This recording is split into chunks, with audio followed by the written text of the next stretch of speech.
दोस्तों, कभी आपने सोचा है कि हमारा नजरिया ही हमारी सबसे बड़ी ताकत या सबसे बड़ी कमजोरी बन सकता है? चलिए इस वीडियो में यही सीखते हैं कि कैसे सही सोच से हम अपनी जिंदगी को खूबसूरत बना सकते हैं। एक दिन एक युवक अपने गुरु के पास आया। युवक परेशान था, उदास था, भारी मन से गहरी सांसें ले रहा था। उसने गुरु से कहा, गुरुजी, मुझे ऐसा लगता है कि पूरी दुनिया मेरे खिलाफ है। हर कोई मुझसे नफरत करता है। मेरे सारे प्रयास बेकार जा रहे हैं। जिंदगी एक जंग जैसी लग रही है। गुरु ने कहा, तुम्हें क्या लगता है? जिंदगी एक जंग है। शिष्य ने कहा, हाँ गुरुजी, हर दिन किसी न किसी से लड़ाई महसूस होती है। ये सुन गुरु ने एक हल्की सी मुस्कान दी और फिर कहना शुरू किया, जिंदगी को ना एक खेल की तरह लो, इसे एक जंग की तरह मत देखो। अगर हमेशा तुम्हें लगता है कि दूसरे लोग तुमसे नफरत करते हैं, तुम्हारे खिलाफ हैं और तुम्हारा सहयोग नहीं कर रहे हैं, तो इससे तुम्हारी खुद की जिंदगी फीकी पड़ जाएगी। तुम्हें हमेशा ऐसा लगेगा कि तुम्हें हर चीज के लिए बहुत मेहनत करनी पड़ रही है। तुम्हें खुशी महसूस नहीं होगी, तुम उदास रहोगे, तुम्हारे अंदर नकारात्मक भावनाएं बढ़ती जाएंगी। तो सबसे पहले तो जिंदगी को एक युद्ध की तरह मत देखो। ये मत सोचो कि हर कोई तुमसे अलग है। ये सोचो कि यह एक खेल है। एक खेल में दो प्रतिद्वंदी या दो पक्ष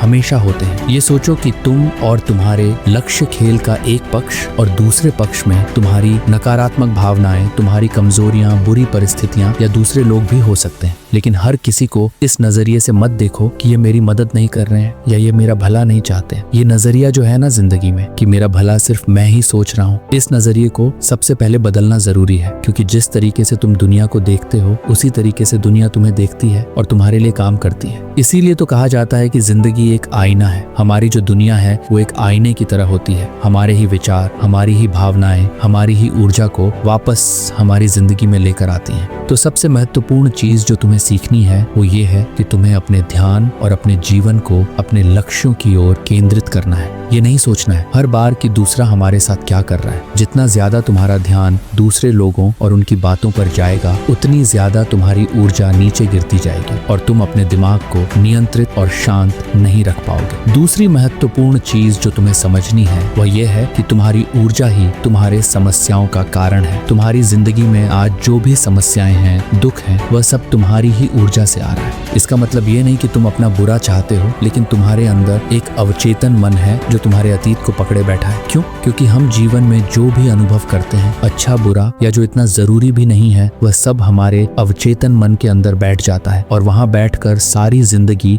हमें एक अनसुनी आवाज देता रहता है। कौन सी आवाज? ये सही है, ये सही नहीं है, ये करना चाहिए, यह नहीं करना चाहिए। लेकिन जिस आवाज पर हम ज्यादातर समय निर्भर रहते हुए अपना काम करते हैं, लोगों को देखते हैं, लोगों से मिलते जुलते हैं, निर्णय लेते हैं, वह आवाज ही शायद गलत है। क्योंकि यह आवाज तुम्हारे अवचेतन मन में बैठे तुम्हारे अतीत से आ रही है, तुम्हारी यादों से आ रही है, तुम्हारी पुरानी जानकारी से आ रही है, जो ज्यादातर समय शायद इतनी सही नहीं होती है। क्योंकि बचपन में हम सब ने भावनाओं को महसूस किया है। एक छोटा बच्चा जो है वह चीजों को समझ नहीं सकता, उसके अंदर अभी भी उतनी समझ नहीं है, वो बुद्धि नहीं है कि वो चीजों को समझ सके, परख सके, लेकिन वो महसूस करता है। हो सकता है उसने कुछ ऐसी चीजें महसूस की हों जो उसके आसपास चल रही हो, जैसे कि वो ये महसूस कर सकता है कि मेरे माँ बाप मुझसे प्यार नहीं करते हैं, कि मैं अच्छा इंसान नहीं हूँ, मुझे हमेशा लोग गलत ठहराते हैं, मैं लायक नहीं हूँ, योग्य नहीं हूँ। तो इस तरीके की चीजें क्योंकि हमारे अवचेतन मन के अंदर बैठी हुई हैं, इसीलिए हमारी ऊर्जा ही जिम्मेदार है हमारी जिंदगी में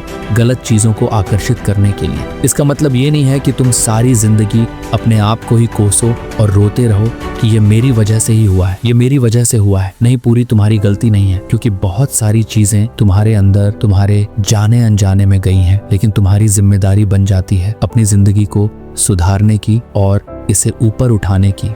सीधे शब्दों में कहे तो अगर तुम्हें अपनी जिंदगी को ठीक करना है, इसे खूबसूरत बनाना है, तो दूसरों की जिंदगी में क्या हो रहा है, उन्होंने तुम्हारे साथ क्या किया, इस पर अपनी ऊर्जा बर्बाद मत करो। आज से, अभी से अपने दिमाग में एक बात रखो कि तुम्हें क्या चाहिए, तुम्हें अपनी जिंदगी में क्या महसूस करना है। और जिस तरह तुम स्पष्ट रूप से अपने दिमाग को ये बात बताते हो, उसी प्रकार से अगर तुम अपनी नकारात्मकता को निकालने पर भी काम करोगे, तो ये दोनों चीजें साथ में दो पहिए की तरह हैं जो तुम्हें अपनी जिंदगी में स्थिरता दिलाएंगे, परिणाम दिलाएंगे।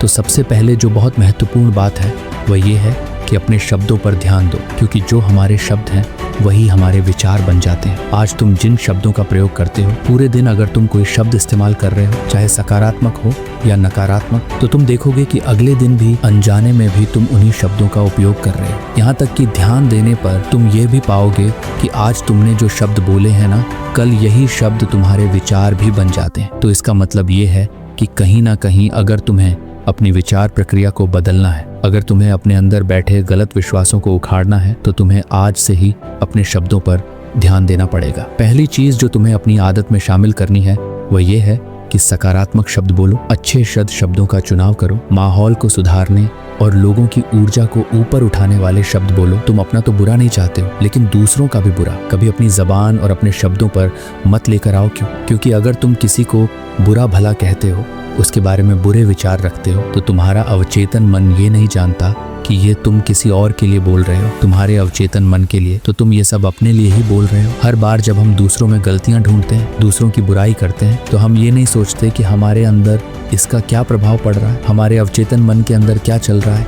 हमारा अवचेतन मन एक छोटे बच्चे की तरह है। जब भी हम दूसरों को बुरा भला कहते हैं, हमारे अंदर का बच्चा सहम जाता है, डर जाता है। उसे ऐसा लगता है जैसे हम वह माता है जो अपने बच्चे को बुरा भला कह रही है, उस पर गुस्सा कर रही है, उसे प्रताड़ित कर रही है। तो अपने बच्चे यानी अपने अंदर के अवचेतन मन के बारे में सोचकर आज ही सकारात्मक बोलना शुरू कर दो।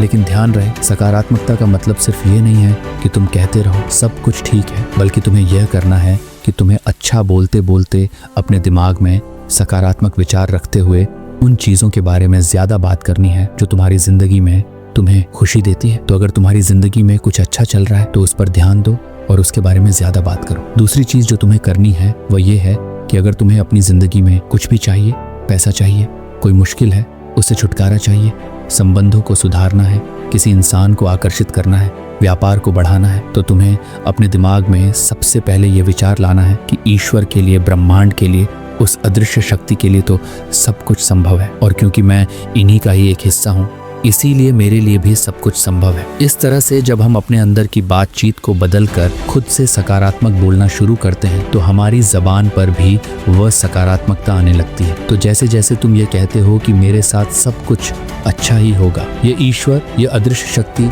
मेरे लिए ही है, मेरे खिलाफ नहीं है, ये ब्रह्मांड देने के लिए बैठा है, लेने के लिए नहीं बैठा है, तो धीरे धीरे अपने आप ही हमारी सोच सुलझी हुई और आसान हो जाती है। फिर हम ज्यादा सकारात्मक सोचते हैं और हमारे काम और प्रयास भी ज्यादा सकारात्मक हो जाते हैं। गुरु ने उदाहरण देते हुए कहा, एक बार एक महिला मेरे पास आई थी जिसके ऊपर बहुत ज्यादा कर्ज था, लेकिन वह पैसों को अपनी ओर आकर्षित नहीं कर पा रही थी। उस महिला से बात करने के बाद मुझे समझ आया कि इनकी समस्या यह है कि यह अभी भी दूसरों को कोस रही है। उन्हें ऐसा लग रहा था कि दूसरों के कारण आज वह इस परिस्थिति में है। मैंने उस महिला को सलाह दी कि सबसे पहले आप अपने साथ बैठिए, एकांत में बैठिए, शांति से बैठिए, मौन में बैठिए और अपने दिमाग व शरीर को शांत कीजिए, उसे आराम दीजिए और ये सोचिए कि आपको अपनी जिंदगी में क्या चाहिए। जब उस महिला ने शांत दिमाग से सोचना शुरू किया तो उसे समझ आया कि पैसा इस समय पर सिर्फ पैसों को उसे अपनी जिंदगी में आकर्षित करना है। तो अपने आप उसके दिमाग में एक सकारात्मक विचार दौड़ने लगा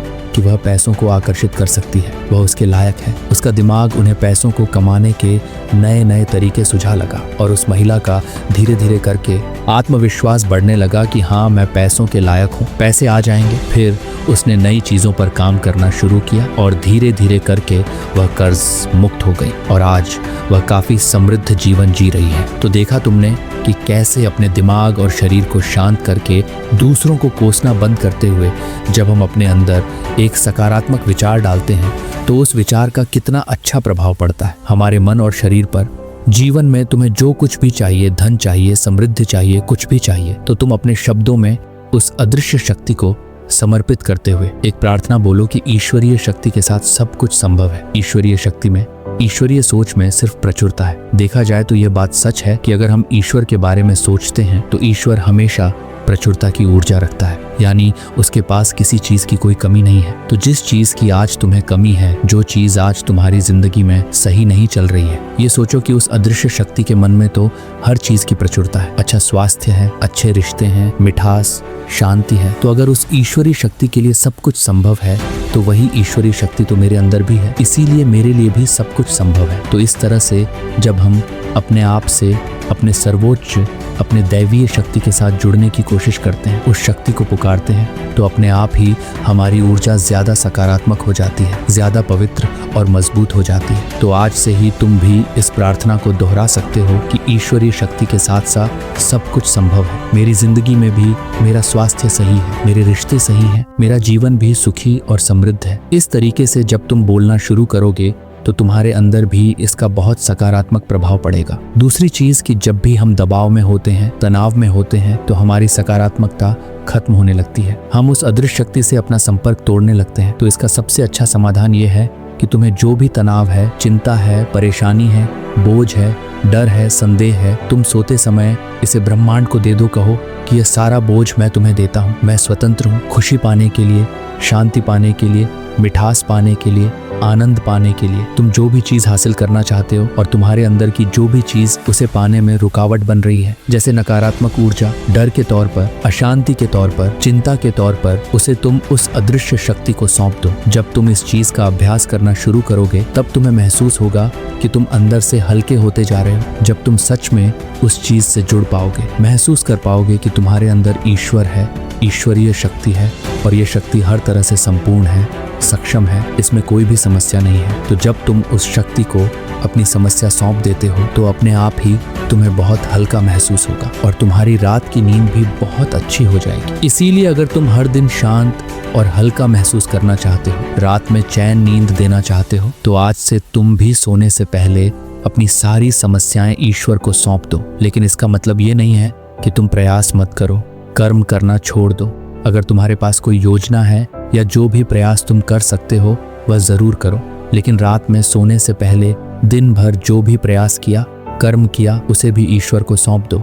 क्योंकि तुम नहीं जानते कि आज तुमने जो प्रयास किया वह सही में सही था, गलत था, कितने समय में वह परिणाम लाएगा, ये सब तो नहीं जानते हो। इसीलिए तुम्हारे अंदर धैर्य का होना, स्वीकृति का होना बेहद आवश्यक है और ये तुम उस अदृश्य शक्ति को अपने मन का बोझ सौंप कर अपने अंदर महसूस कर सकते हो। एक और चीज की जिंदगी में जितनी भी परेशानियां हैं, चाहे खराब स्वास्थ्य हो, रिश्तों में मिठास और सांझ, ऐसी की कमी हो, धन की किल्लत हो, व्यापार में रुकावट हो, उसकी वजह सिर्फ एक ही है कि तुमने किसी ना किसी को माफ नहीं किया है। क्षमा जो है एक बहुत ही शक्तिशाली नियम है जो कर्म के भी ऊपर आता है। इसका मतलब अगर आज तुम ये सोच रहे हो कि शायद मेरे कर्म इतने अच्छे नहीं हैं, शायद अतीत में मैंने कुछ ऐसी चीजें की हैं जिसकी वजह से आज मुझे तकलीफें हैं, तो याद रखो कर्मा का भी मतलब यही है कि तुम आज अपनी परिस्थितियों को बदलने के लिए अपनी ऊर्जा पर काम करो। ये जो कर्म का नियम है ये इसीलिए अस्तित्व में है कि हम अपने अंदर झांकें और जो सही करना है हमें अपने अंदर, अपनी सोच में, अपनी ऊर्जा में उसे ठीक करें। अगर तुमसे चीजों को और लोगों को माफ कर देते हो तो तुम्हारे दिमाग में जो रुकावटें हैं वह दूर हो जाएंगी। गुरु ने उदाहरण देते हुए कहा, एक बार मेरे पास एक महिला आई जिसके पति ने उन्हें छोड़कर दूसरी शादी करनी चाहिए। वह उसे छोड़कर उस दूसरी महिला के पास चले गए। इस महिला को बहुत नफरत हो गई थी अपने पति से और उस दूसरी महिला से भी इसके अंदर बहुत नफरत थी, घृणा थी, बहुत कड़वाहट थी। जब वह मेरे पास आई तो मैंने उन्हें यही सुझाव दिया कि आप उस दूसरी महिला को भी आशीर्वाद दीजिए और अपने पति को भी आशीर्वाद दीजिए। जब उस महिला ने पहली बार इस आशीर्वाद के बारे में सुना तो उन्हें ऐसा लगा जैसे कि वह बेवकूफ बन रही है कि क्यों उस इंसान को आशीर्वाद दिया जाए, उसके लिए प्रार्थना की जाए जिसने मुझे तकलीफ दी है। लेकिन जब मैंने उन्हें समझाया कि प्रार्थना से आप अपने अवचेतन मन को ठीक कर रही हैं, आपका अवचेतन मन जो कि इस घटना से डरा हुआ है, व्यतीत है, पीड़ा में है, प्रार्थना के माध्यम से आप उसे समझा रही हैं कि डरो मत, चिंता मत करो, सब कुछ ठीक है, मैं हूं तुम्हारे लिए, तो अपने आप अवचेतन मन प्रार्थना की सकारात्मक ऊर्जा को बाहर भेजता है और फिर यही ऊर्जा वापस हमारे अंदर आती है, हमारे जीवन में कुछ सकारात्मक लेकर आती है। तो याद रखो कि माफ आप दूसरों को नहीं कर रही हैं, ये आप अपने लिए कर रही हैं, क्योंकि जब तक आप माफ नहीं करेंगी आप उसी इंसान की गलत ऊर्जा को अपनी ऊर्जा और अवचेतन में रख रही हैं। सोचो, अगर आपको किसी से परेशानी है तो जिस चीज से आपको परेशानी है आप उसी चीज को अपने अंदर ला रही हैं। ऐसा हमें क्यों करना है? क्यों हमें अपने अंदर नफरत रखनी है? क्यों हमें दूसरों की नकारात्मक ऊर्जा अपने अंदर रखनी है? क्यों हमें जीवन में दुखी रहना है? इसीलिए आज से ही लोगों को माफ करना शुरू कर दो। इतना कहने के बाद गुरु ने अपनी बात समाप्त की। उस व्यक्ति को भी समझ आ गया कि सही और सकारात्मक शब्दों का प्रयोग करना और लोगों को दिल से माफ कर देना, ये दो ऐसे तरीके हैं जिससे उसके जीवन की कड़वाहट, द्वेष और नकारात्मकता खत्म हो जाएगी। उसने इस जानकारी के लिए गुरु का धन्यवाद किया और वहां से चला गया। दोस्तों, उम्मीद है कि आपको इस वीडियो से बहुत कुछ सीखने को मिला होगा, और अगर वीडियो पसंद आई तो वीडियो को लाइक और चैनल को सब्सक्राइब भी कर सकते हैं। धन्यवाद।